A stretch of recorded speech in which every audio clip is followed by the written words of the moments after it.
Juan Kapitulo 6, versikulo 35. Si Jesus miingon kanila, "Ako mao ang pan nga naghatag sa kinabuhi.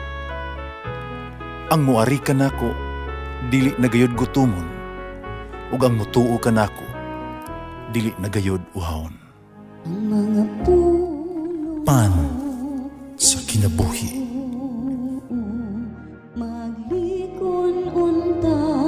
Sa mong pagtuo o gagakakabi sa pagtuman sa imong mahal nga kasuguan.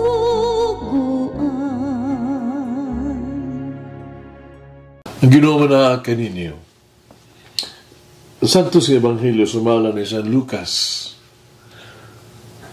Usa sa mga tao nga mitambong sa kananan nakadungog niini ug miingon siya kang Jesus.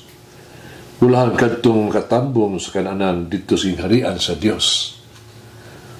Si Jesus miingon kaniya, may tao nga naghimog dakong kumbira, daghang mga tao nga iyang gidapit. Sa abot na sa adlaw sa kumbira, iyang gipadala ang iyang sulugon aron pagpahibalo sa iyang mga dinapit nga andam na ang tanan. Apan na malibad ang tasatag sa kanila. Ang una miingon sa sulugoon, nakapalit ako og yuta ug kinahanglan kong susihon ko kini. Pasayloa nga dili ako makatambong. Ikaduha sad miingon, nakapalit ako og 5 kaparisan nga baka ug paingon ako aron sulayan sila. Busa pa sa ilo ako, dili ako makatambong. Si katulo miingon, bago pa akong gikasal, busa dili ako makatambong. Tungod diini, nipauli ang mga sulugoon, gisugin nila niya ang tanan sa iyang agalon, labihang sukua sa agalon miingon sa sulugoon. Lakaw pagdali ngadto sa kadalanan, kasuok-suokan sa lungsod, danangan ni ang mga kabus, ang mga bakol, mga buta, mga piang. Wala madugan, miingon ang sulugoon, "Sir, natuma na ang imong sugo. Apan, may bakante pa." Basta nga agalon, miingon sa sulugoon, "Nakaw ngadto sa kadalanan, kaya sa uksuukan o gawas sa lungsod, paniha ang mga tao, aron mapuno ang akong balay. Sultihan ko kamo, walay usan ni adtong una kong gidapit na makatilaw sa akong ubang kumbira." Ang Ebanghelyo sa Ginoo. Pasalamati ang Ginoo kay siya maayo, ang iyang gugma mulungtad hangtod sa kahangturan. Pasalamati ang Diyos sa tanang mga Diyos, ang iyang gugma malungtaron. Pasalamati ang Ginoo sa mga Ginoo, ang iyang gugma malungtaron. Ang tao sa Ebanghelyo karon nga naghatag og dakong bangkite mao ang Ginoo. Niya ang dakong bangkite nagsimbolo kini sa langit ng bangkite sa langit. Katong gidapit mao katong katawhan sa Israel. Ang mga alagad nga naghatag sa imbitasyon mao ang mga propeta. Gisugo sa Ginoo. Katong mga tao nga gidapit ug gibalibad sa imbitasyon mao katong mga tawag-tug mga matutudlo, scholar sa balaod o mga Fariseo. Daghan sila og mga pasumangil, busa sila mga ilang panginabuhi, busy sila. Ang usa miingon, palit ako yuta, kinahanglan susihon ako kini, pasaylo ako, no? Nga dili ako makatambong. Kaduha miingon pagyud kapalit ako 5 kaparisan nga baka, paingon ako ngadto aron sulayan sila. Sa pasaylo ako, hindi ko makatambong. Katulo mingon, bago pa akong kikasal, busa dili ako makatambong. Pero silang tanan, dili gusto mahasol. Sila gusto mabalda. Ang ilang material ng mga kabalaka, maong ilahang prioridad. Wala sila'y panahon alang sa Diyos.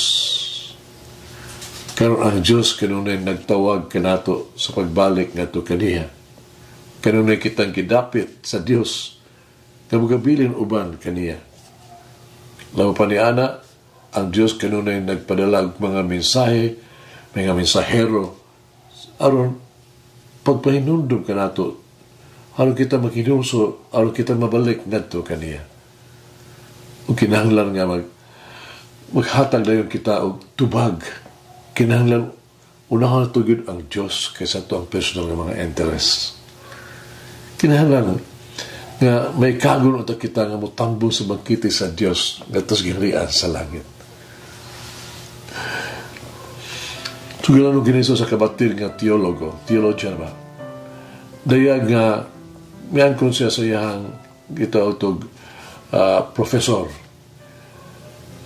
Siya miingon, naghimo ako daghang pag duki-duki mahitungod kang Jesus. No? Ug ako nagmalampuson. Ug ubang sa pagmahay, yung gisugid. Aba napakyas ako sa papangita kang Jesus. Hagit sa kinabuhi. Unsay akong buhaton, unsay akong ipaambit para mamatud-an no kang Diyos may ako ang prioridad sa kinabuhi. Nagampo kita. Among Ginoong Jesus, mamamahon ka o pasiluon na Diyos. Pasilo ako sa mga panahon nga wala ako mag-ampo. Nagbaliwala ko ikaw. Wala ko musalig nimo. Pasilo ako sa panahon nga ako nakalimot kanimo. Ako nagunaw lang ako nga igo na ako sa kagulingon. Ako wala namang ginhanglan kanimo. Ihatag ka na ko ang grasya sa paghigugma kanimo, Ginoong Jesus, sa pagbalik kanimo, ug pagpabilin uban kanimo, paghimo kanimo nga una og labos tanan akong kinabuhi. Amen. Mama Mary, may I use the gift that God has given me for the common good and not my own. Umulangin ang Diyos magagahom sa tanan, Amahan, Anak, Espiritu Santo. Amen. May the Lord of the divine mercy bless us all, heal us from all diseases and suffering. Ayun unta niya kita, tanang mga sakit na sa lawas o sa kalag, body and soul. In the name of the Father, the Son, and of the Holy Spirit.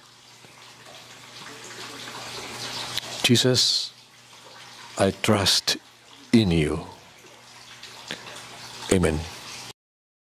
Whoever eats the bread of life will never hunger, says the Lord. Kay galaan inyong nabati ang pagpaambit ug hamubong pamalandong sa pulong sa Dios pinaagi sa tulumanon, pan sa kinabuhi nga gidumala ni Monsignor Daddy Silva. Hangtod na usab sa sunod higayon, daghang salamat. The bread of life.